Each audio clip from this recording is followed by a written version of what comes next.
Oh, gee golly, I am sleeping behind again. The third season of Arrow had its finale a long-ass time ago, and season 4 is approaching in just a few weeks. And not only that, but the same goes for the first season of The Flash. So, to make things a little easier for you who are watching this, when I am wearing this beard on my face, I am talking about Arrow. And when I don't have a beard but rather this 5 o'clock shadow, I am talking about the second half of the first season of The Flash. Everybody got that? Well, I hope so, because here we go now. Alrighty then.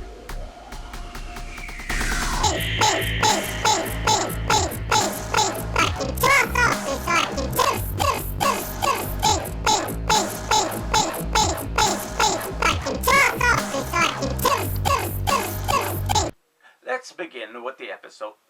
I go first! What? I mean, chronologically it just makes sense because The Flash is always one day before Arrow. Alright.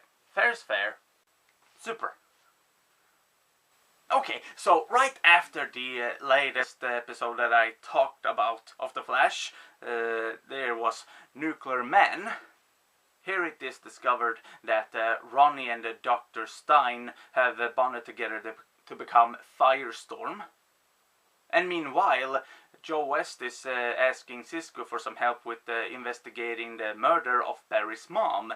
And since he suspects that Harrison Wells is involved, it puts Cisco in a very awkward situation since it's his mentor and idol and all of that. And that's really typical of Joe to put people in these strange situations where conflicts could arise very easily. But yeah, alright then. So the first episode that I saw after the vlog I filmed last time, Laurel Lance in her Black Canary getup is getting her ass handed to her by the other canary, the good canary, who is saying a lot of choice words to her, that she is a fake, a fraud, a stupid. But Laurel had really gotten under my skin for a very long time because of her, her abrasive, hissy attitude, which didn't get much better when she became Canary. I thought that was going to help her become a little more nice, but no.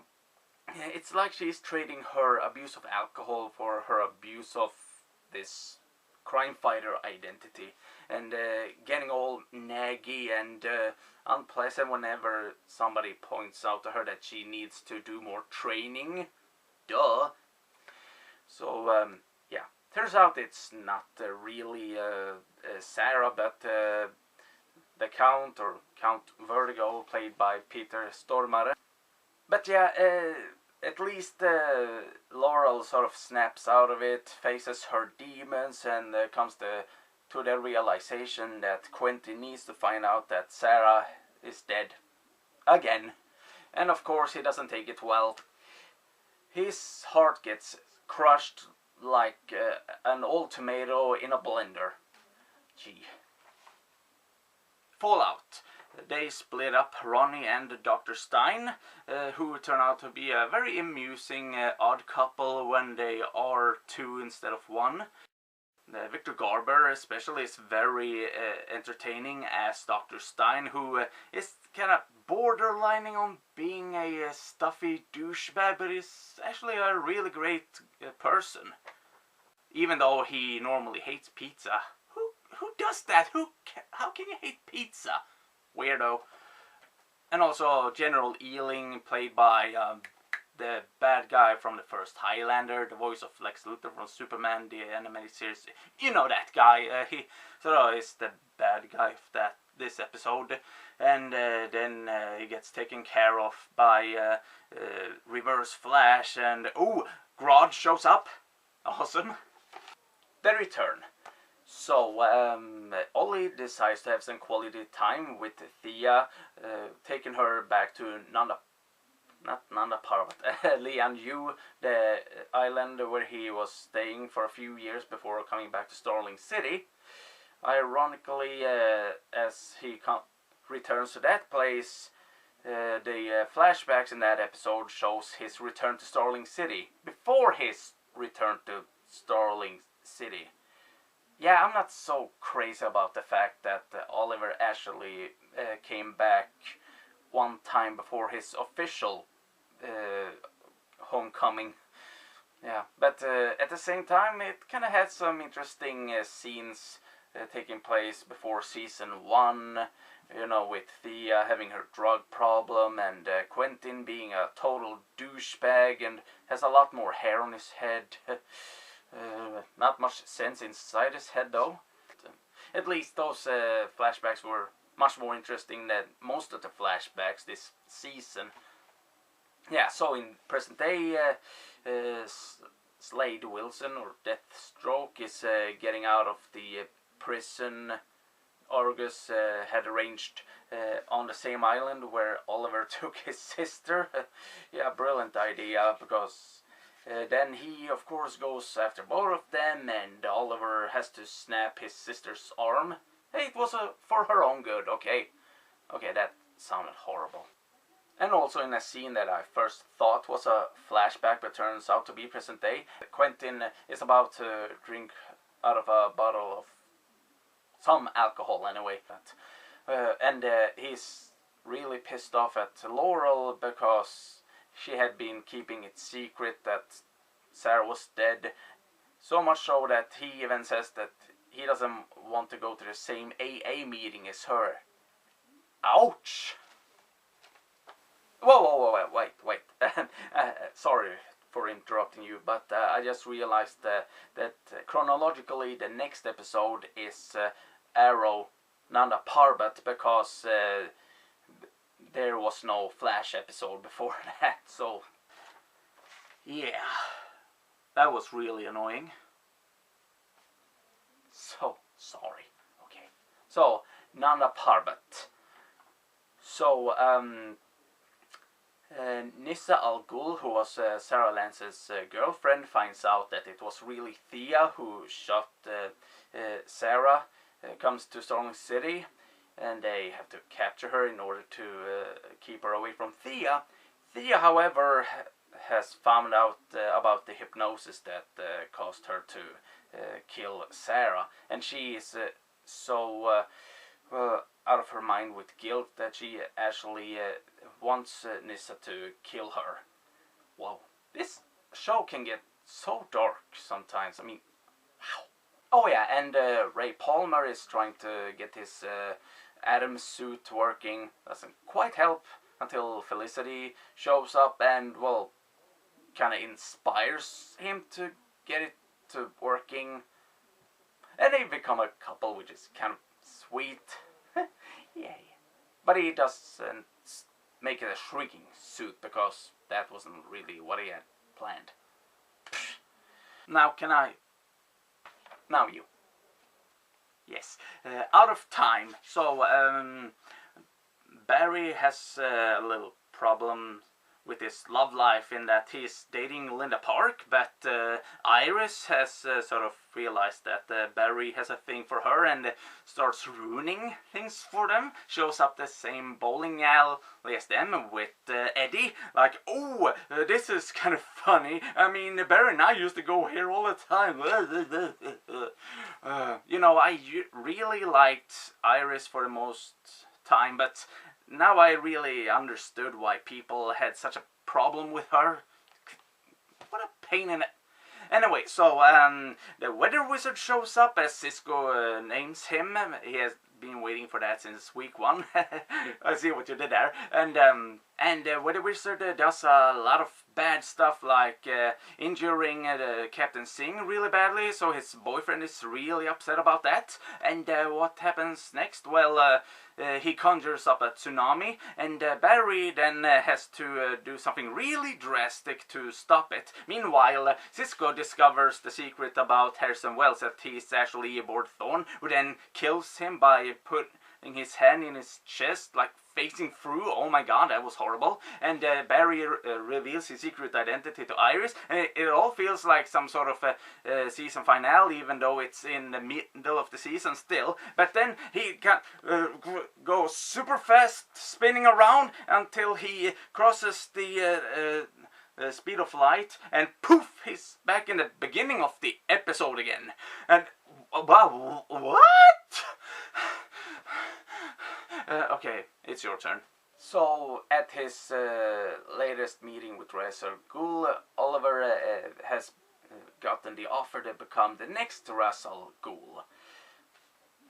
Kind of sounds like some strange reality show, but not quite so. Even though Ross killed Oliver's ass with a sword and everything last time they met, he has decided that he's gonna be his successor. And also there's some bad guy called Murmur who's gotten his mouth stitched together. That's gonna make eating very difficult for him, but oh well. And seems like Laurel and Nyssa are actually becoming quite good friends, because they are both were very close to Sarah in very, very, very different ways. And because Oliver is declining the offer to become leader of the League of Assassins and all of that, and well, Russ gets kind of pissy and well, rather immature, I would say. Like, oh, so you don't want to be Ra's al Ghul? Well, fine, then I'm gonna dress up like you and go kill some people. Yeah, you're not gonna like that, huh? Will you? Rogue time. So since Barry has been through time and sort of gone all Groundhog Day, except it's not like Groundhog Day, he catches Weather Wizard before all that bad stuff he's about to do. But things sort of happen differently. The balance gets readjusted, so to speak, so then Captain Cold and Heatwave and Captain Cold's hot sister show up, kidnap Cisco and his brother, who is kind of jealous of, and forces Cisco to make a gold gun for Lisa Snort, Captain Cold's sister. And well, she's kind of flirty and seductive with him. Is it because she likes Cisco, or is she just teasing him? No idea, but well, she has this gun that she shoots gold at people with. How does that work out? I mean, what's the point of being a thief if you can conjure up gold like that? Never mind, it's still a pretty cool supervillain weapon, so hey. Oh, and Barry breaks up with Linda so he can be with the Iris, even though that's kind of a bad move since, hey, she is still together with Eddie. So, yeah, not a great move. I liked Linda a lot better as a love interest.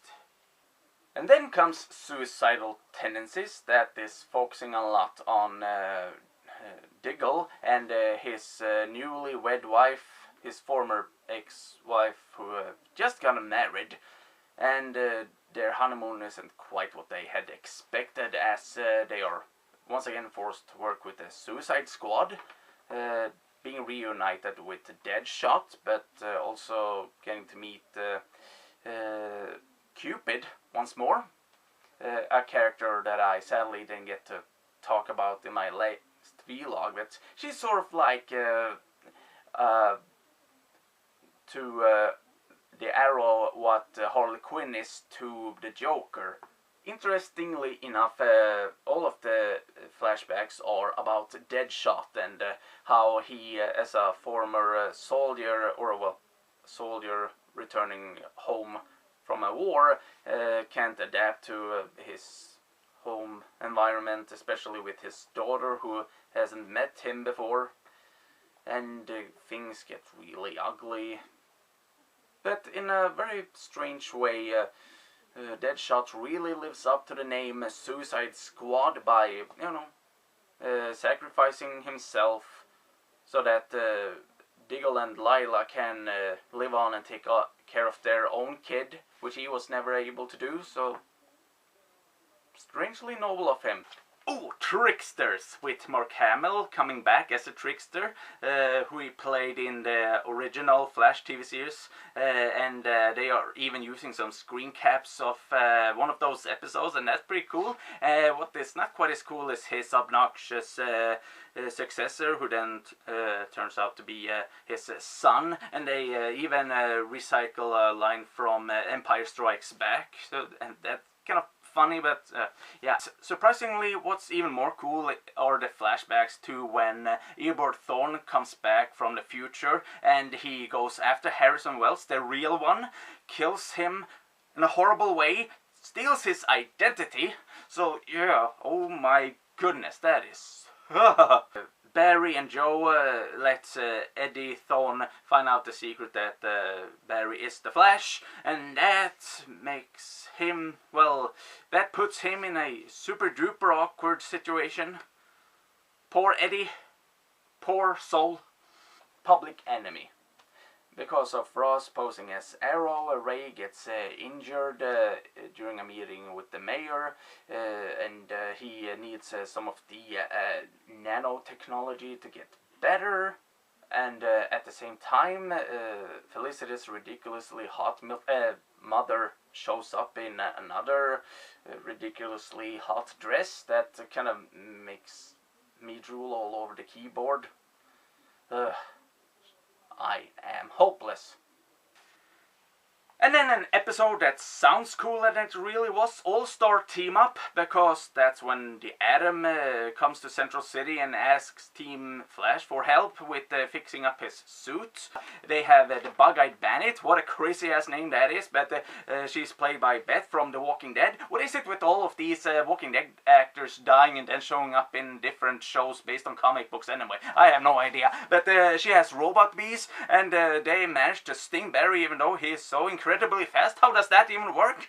The Atom does some flying in the air and chasing away the bees who go... No, they go after him. Not very super heroic, really kind of underwhelming. Yeah, All-Star Team Up, not really so much, even though it's nice to see those two interacting.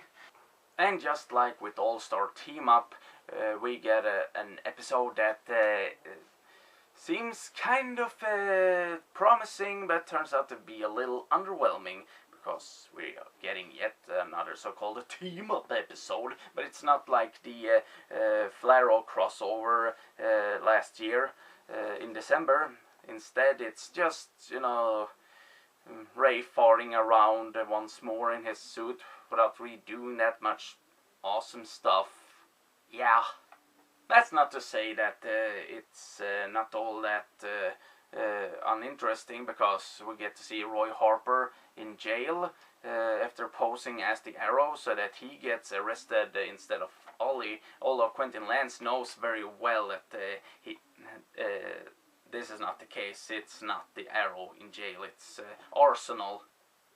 It's not quite like Rorschach in Watchmen when he's in jail, I'm not locked up in here with you. You're locked up in here with me. Love that scene. But no, instead it looks like he's being stabbed to death in prison.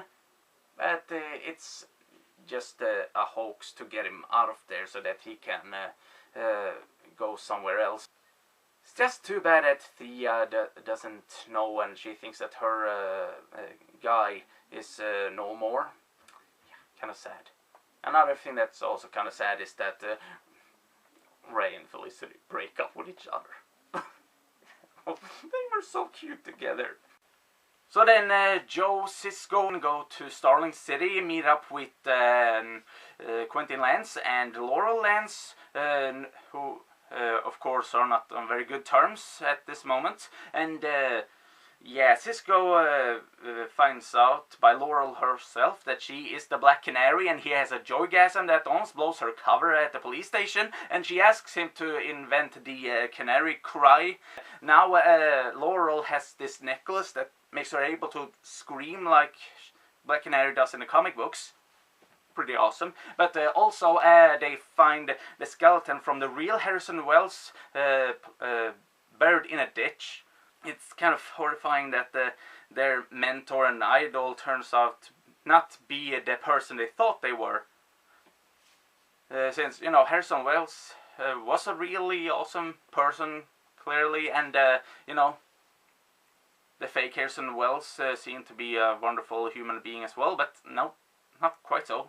And ironically, they have to take care of this shapeshifter who is able to steal people's appearances, including irises. And I bet some people wanted the Barry to beat the crap out of the fake iris, but yeah, that might be a little too harsh. I still don't dislike her as much as I did Laurel for the longest time. The Fallen. Ollie goes to Nana Parbat, agreeing to do as Ra's al Ghul says, sort of being a voluntary prisoner. Team Arrow goes to help him out. Ollie and Felicity hook up with each other. Wow, didn't see that one coming. I mean, she had feelings for him. I mean, even in The Return, the flashbacks in Starling City, you could tell that she was getting kind of hot for him even before they met. But things don't quite go as she expected, as he really wants to stay there, even if it means they are messing with his head, and he gets renamed Al-Sahim and has to say goodbye to his past and everybody he knew and loved. Yikes. So, the trap. Barry, Caitlin, and Cisco find a secret room that Eobard Thorne has with this supercomputer that tells him information about the future, and they almost find out about the Justice League before it's even been formed. Pretty cool, yeah. But so they figure out that they need to take care of Harrison Wells, Eobard Thorne, and they set this trap for him. And it seems like Cisco is having the exact same conversation with Harrison as before Barry turned back time. Turns out it's that shapeshifter from earlier, and how the hell did he know what he was supposed to be saying? No idea. And also, Eddie is being kidnapped by Reverse Flash just before he proposes to Iris, and that's also how she finds out that Barry is the Flash. And oh my god, have been waiting for such a long time for her to find out. And then Al-Sahim. The tables have sort of turned as Nyssa is being chased by the Legion of Assassins, while Oliver, or Al-Sahim, is pretty much the bad guy in this episode, even though he is the main character, so jeepers.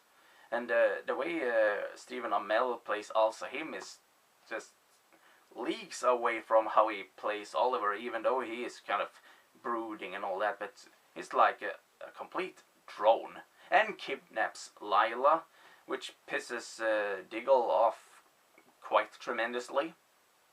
Understandable, of course. Grodd lives. So, Iris confronts Barry about knowing that he is the Flash and tells him that she's not mad, just disappointed, and some might think that's kind of obnoxious, but then again, it's kind of tricky with superheroes hiding their identities from their loved ones to protect them, but in a way they are actually hurting them at the same time, so yeah, it's very conflicting, all of that stuff. And also a big-ass monkey, Grodd, possessing General Ealing, who's using this really awesome voice when he's talking as Grodd. Too bad we didn't get to see him playing Grodd more often in this episode, but hey, you can't have everything, right? In This Is Your Sword, it turns out that Oliver isn't quite as brainwashed as it seemed in the episode Al-Sahim. He's, got something planned out. I just wish that I had that I remembered that episode a little better, but I do remember Thea finding out that Roy is alive and kind of meeting up with him working at an auto repair shop and getting the Arsenal costume, which has a very interesting payoff in the season finale. So, Rogair. So, they decide to take all of these rogues that they were keeping inside the Star Labs like it's a freaking dollhouse to the Argus prison on Lian Yu, but they have trouble transporting all of these people with superpowers. Yeah, of course, that's a very difficult thing. So they go to Captain Cold and ask him for help, and he's not very interested, but hey, it's there's something in it for him too. So they think they have those three baddies on their side. And Golden Glider, as she gets dubbed by Cisco, is even more flirtatious and seductive. And is she just tormenting him, or does she actually like him? I really want to find out. And also, they are referencing Green Lantern when they mention that the test pilot has gone missing from this Ferris Air test site where the transportation is being done. But oh no, Captain Cold is stabbing everybody in the back, and yeah, you should have seen that one coming. You really should. And he's like, I'm sorry, Barry, but hey, this is what I do. I'm evil. It's nothing personal. And then, of course, they have to deal with Reverse Flash, but Barry is not alone, because they get Firestorm and Arrow, or Al-Sahim, but he's really freaking badass. And then when it looks like Reverse Flash is about to kill him, he mentions that he's going to become 86 years old according to the history books. So, you know, I have a feeling that that might affect Oliver's development as a character, because obviously Oliver didn't think he was ever going to be that very old, knowing the you know, tumultuous life he lives and how everybody around him die very young. Well, not everybody, but many people that he cares for. So then, season finale, My Name is Oliver Queen. So it looks like Team Arrow is getting gassed inside of a dungeon, but who shows up then if not? So just when it looks like Al-Sahim is going to attack his former home city, Starling, he suddenly turns on Ra's al Ghul being all, "My name is Oliver Queen!" And I love that scene. Him kind of just telling him to take that Al-Sahim next to Ra's al Ghul bullcrap and just shove it. Awesome. Thea takes the mantle of, what would that be, Arsenal, Red Arrow, Speedy, either one of those. And yeah, looks really nice the way she wears that outfit. And Oliver almost gets killed, not just by Raz, but also by Quentin, the crazy-ass copper. Well, basically, Quentin keeps taking out his bitterness and frustrations on other people, and, well, he really needs to knock it out. Hopefully in season 4 he's gonna be a lot more sensible, but yeah.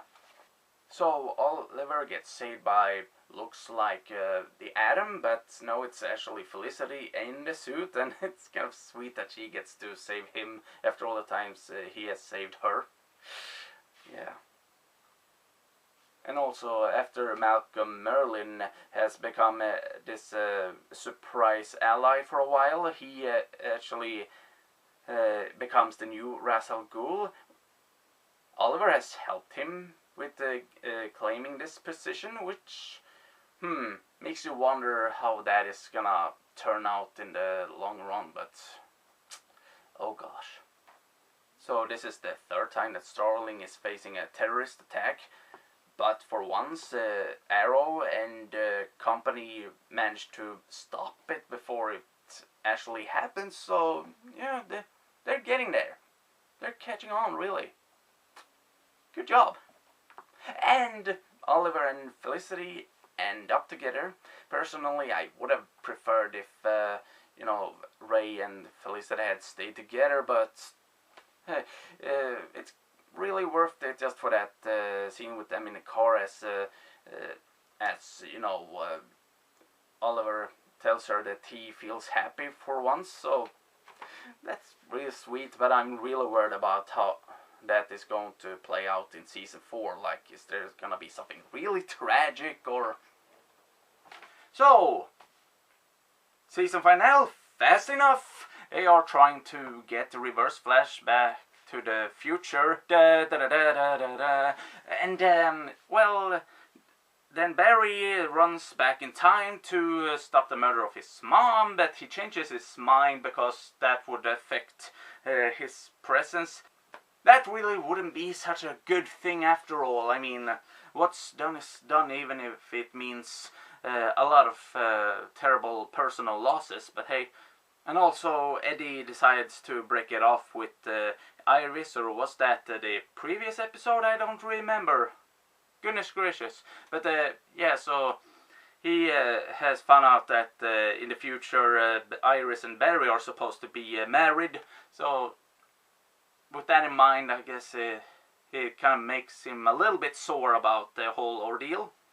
But then he does the ultimate sacrifice and shoots himself in the chest so that Eobard Thawne won't ever be born at all. Oy. But that also means that a lot of innocent members of the Thawne family between those two also get erased from history. So yeah, I'm not so sure that was all that great of a thing. But then this huge hole in the sky, or even in the fabric of time, opens up, and at some point the Jake Eric's helmet pops out of some time portal that Reverse Flash was gonna pass through, but yeah. And then Barry just turns, into some super turbine and runs up in the air to fix the whole time, whatever that was. And we get a glimpse of not just Captain Cole, but Hawk Girl as well, sort of foreshadowing Legends of Tomorrow, which is coming up later this fall or winter, I believe. So yeah, third season of Arrow has had its ups and downs. There are things that were really awesome, some that were a little underwhelming. I didn't like how so many of the good guys were at each other's throats all at the same time, but it's kind of interesting how so many people became friends or allies after being enemies. So it was kind of shoveling around with the with the status quo. Some cases it was brought back the way it was. Sometimes big changes were made. I hate to say though that the flashbacks were just for the most part god awfully dull. Oh yeah, sure, it was cool to see Katana, another character who's gonna be in Suicide Squad, and dealing with her ex-husband who had become one of Ross's goons. Kind of tragic too, but my god, the kid actor they got to play their son in those flashbacks, I had to admit it, but he was just terrible. I was kind of glad that his character got killed off. I'm just an awful human being, aren't I? As you can probably tell, I have enjoyed Flash Season 1 a lot more than I did Arrow Season 3.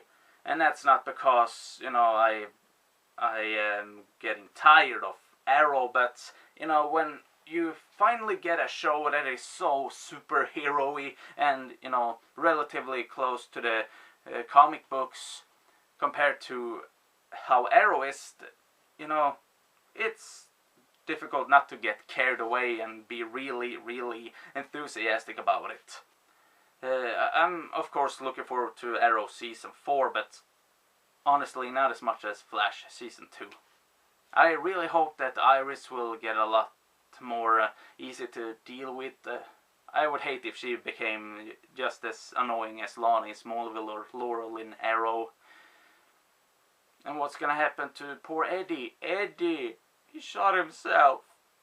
I didn't want him to die. He was such a nice person. And Harrison Wells, is he gonna suddenly become alive again? I mean, I loved to see Tom Cavanaugh as Harrison Wells, but he agreed to play the character simply because it was actually Eobard Thorne in the sky. So, is he gonna want to be Harrison Wells full time?